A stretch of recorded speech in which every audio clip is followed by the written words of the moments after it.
Back and specifically lats was a weak point for my overall physique development for a long time. Trust me. And if you're struggling to grow like big, wide lats to get a V shape, then watch this video because I think I can help you. I will rank pulling exercises which help me build a more large masculine frame and give that V-taper look. And all of the exercises will be based on my own preference, and I'll shortly explain why I prefer ones over the others, so you can change your routine based on your own judgment.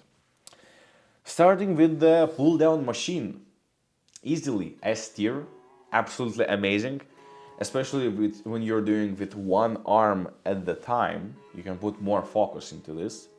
It's my absolute staple and the first exercise I do. It's very easy to progressively overload. It has a smooth movement.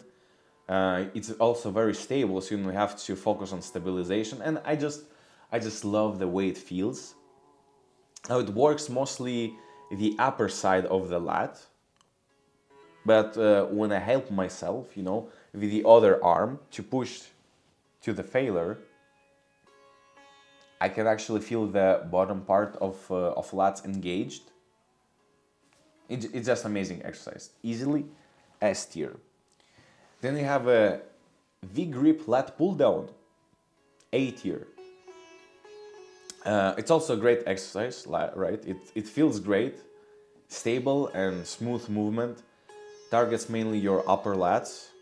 If you're arching your shoulders like forward, and lower lats if you're arching back, like putting your shoulder blades back. It's not an S tier because it's a bit more difficult to increase the weight. The increments are every 5 kilograms, so it's not that easy to increase the weight. Shrugs, A tier, it's a great exercise.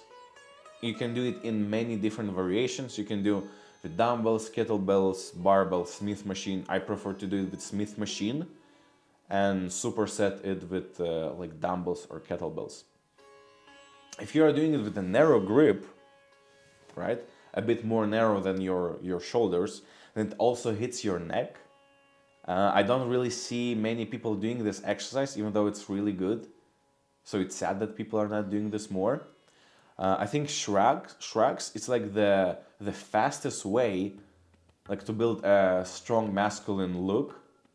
It's not an S tier, only for the reason because your strength can be the limiting factor. If you have strong grip, then it's an S tier, easily an S tier. And the problem with this exercise you can't do with wrist straps because they just won't help. At least they don't help for me. But if your grip is not the limiting factor, it's amazing exercise. Then you have row machine. I'm not sure if it's called row machine, but that's how I call it. S tier, easily S tier. Smooth and enjoyable movement, very stable, can progress easily. It targets your upper back and rear delts. If you're putting your hands on the upper side of the handles, right? It's a great analogy for T-bar rows.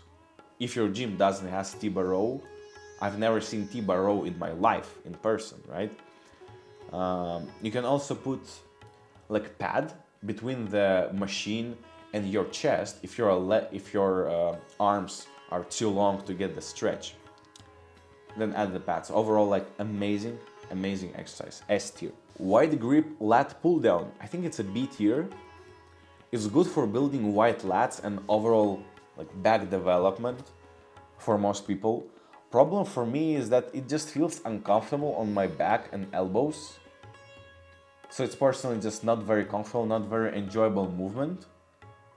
Maybe in the future I will change my mind and start doing this, but for now I just don't really enjoy doing it as much as the previous exercises. Then you have rear delt cable flies. I think that's how it's called. I think it's a B tier. Same thing here, slightly better, slightly more enjoyable movement, but mostly same shit. I don't really like to do this. You don't get the constant tension on the muscle, and it just mainly targets your rear delt, which is a very small very small muscle group. This problem would be eliminated if you're doing this exercise as a superset. But for that, it's like a cable machine, right? So you can't have it with yourself by your side all the time because you can't move it. So I don't really like it. Then you have rear delt dumbbell flies. Difficult to tell you, really. I think it's either A or B tier. I can't really decide here. Objectively thinking, right? Objectively, it's one of the worst exercises for rear delts in these three exercises, right? But it's higher in the ranking because it's very easy to do the supersets. It's very easy to do supersets, right? All you need is just to have dumbbells. And you can get dumbbells with yourself wherever you are. I think rear delts are actually important muscles to have that 3D full shoulder look. But it's fairly a small muscle, so you don't want to have a separate exercise for this because you would just waste your time. But when you are doing it as a superset, then I think it does actually make sense. But to do it as a superset, you need it to be very convenient. You can bring a cable machine with yourself, right? Wherever you're doing the main exercise, but you can easily bring dumbbells. That's why it's higher on the tier list. Deadlifts. Difficult to decide. I think like B tier. I haven't done deadlifts for probably like 2 years, and it's 2 years that I've been focusedly training. Actually, it's a big entry point for beginners. You have a big injury risk. It requires not only your back strength but also legs and specifically grip.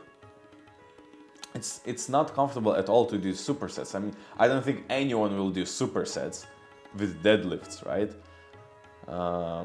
It can be a good exercise if you have a proper form and you want to train like full body twice a week. But specifically to target your back, it's not that good. I don't think it's not that good at all. Then you have lower back raises. A tier, easy. It's great exercise for all of my office workers, right? Sitting by the desk for countless hours. It strengthens your lower back. It's quite easy to progress on it. Even though it's a small muscle group, I think it's very important to train it at least once per week, at least once, right? So you don't get injured on other compound lifts. And you can just do it at the end of the workout because you won't likely do a big weight, so you can already be tired, fatigued, and do the lower back raises.